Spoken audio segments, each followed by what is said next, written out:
My name is Oswald. I traded my soul for knowledge without limit, and what I lost was everything else. I am bound to this library, infinite, lightless, inescapable, shelving the darkest stories ever whispered by human mouths, condemned to narrate them for eternity. Tonight I open a volume from the East, from the fog-wrapped roads of Japan, where something waits in the dark with a question on her lips and a smile you were never meant to see. Tonight we speak of Kuchisake-onna, the Slit-Mouthed Woman. It was a Tuesday, the 14th of October. Yuki was 9 years old, and she was late. Late because she had stayed too long at Hana's house, watching cartoons with the volume too loud, and now the October evening had swallowed the afternoon whole. The streets of Gifu were amber and shadow. She knew the route home. She had walked it 100 times. Turn left at the vending machine with the broken light, past the dry cleaners that smelled of hot fabric and chemicals, straight on until the corner where Mrs. Tanaka grew chrysanthemums in orange pots on a low wall. She was almost at that corner. That was when she saw the woman, standing beneath a street lamp at the edge of the light, tall, dressed in a beige surgical mask and a long dark coat that moved very slightly in a wind Yuki could not feel. The woman's hair was black and straight, and it fell across one eye. The visible eye watched, just watched. Yuki told herself to walk normally. She had heard things. Children at school said things. But this was a street she knew. That was a woman standing on it. She walked.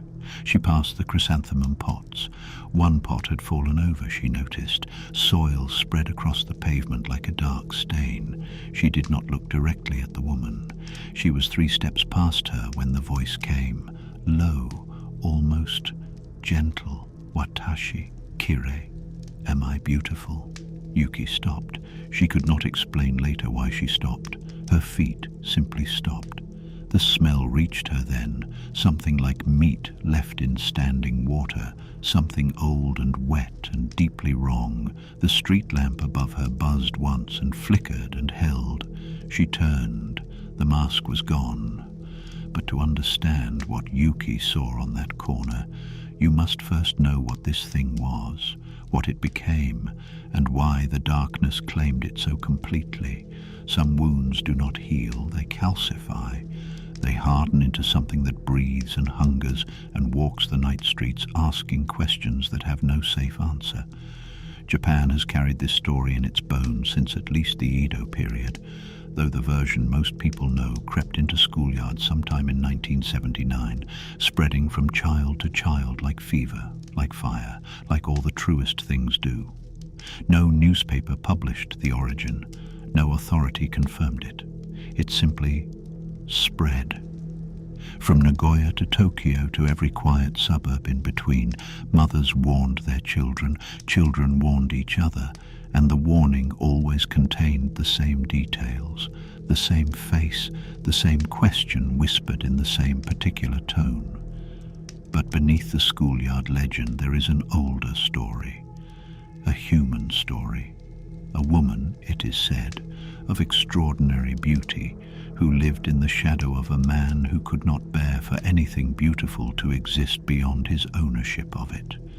Her name is not recorded anywhere I can find. She is only ever Kuchisake-onna now, but once she had a name.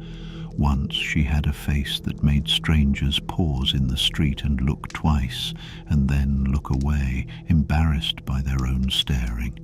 She had a black hair, they say, and eyes that held something calm and private. She was the wife of a samurai, and she was, by every account, happy, or near enough to it that the difference did not yet matter. The husband noticed everything. He noticed when she smiled at the merchant selling persimmons near the east gate. He noticed when the young physician bowed to her for slightly too long. He noticed, and he did not speak of it. because what he felt was not the kind of thing that could be spoken of without revealing exactly what kind of man he was. He watched for months, perhaps years. He watched and he catalogued and he built in the dark architecture of his own jealousy, a case that required no evidence because it was never about evidence. It was about ownership.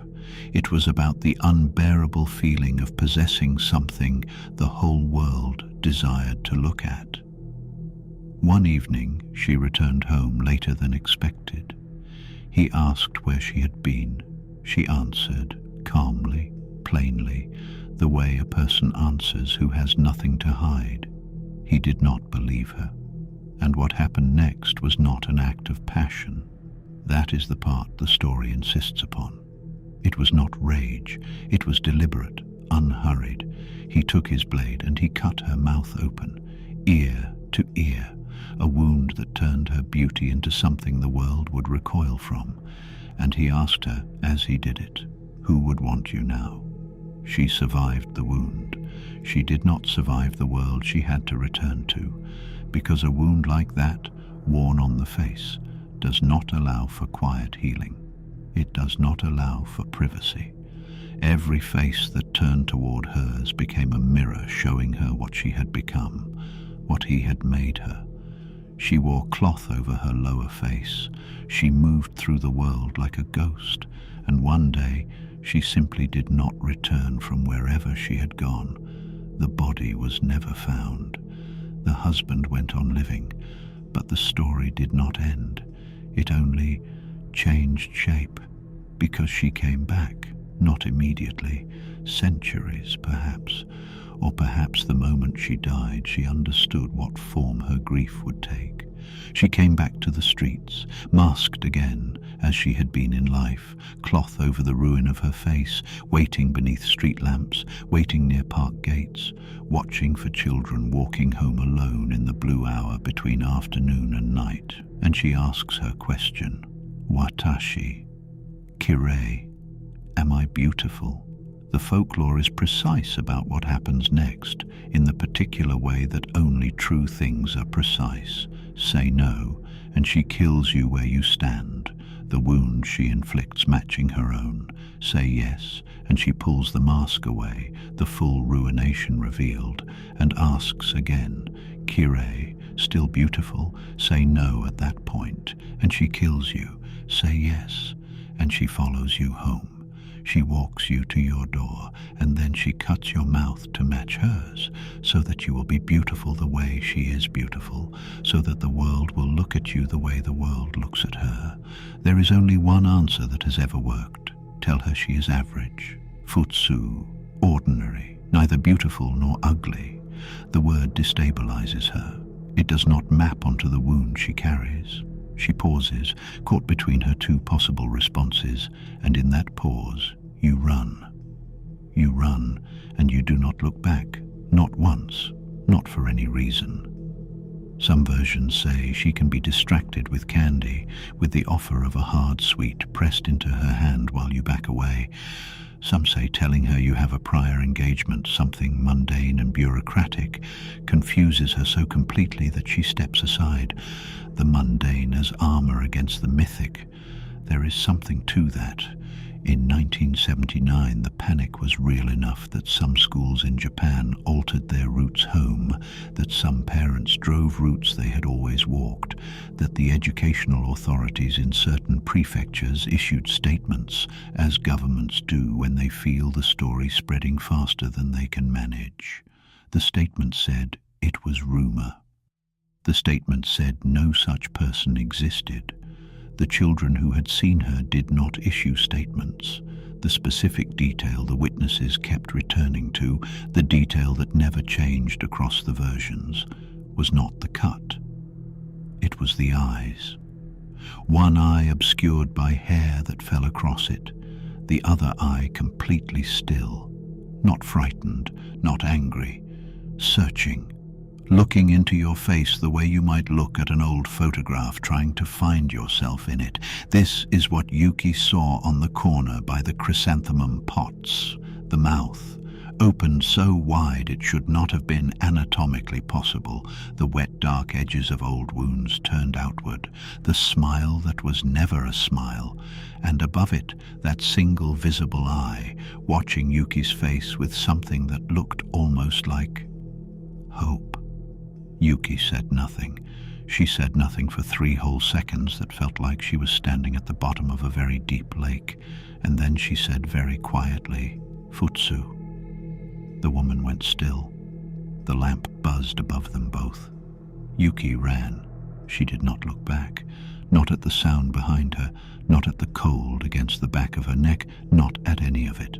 She got home. She locked the door. She told her mother she had tripped on a pot near Mrs. Tanaka's wall and dropped her school bag.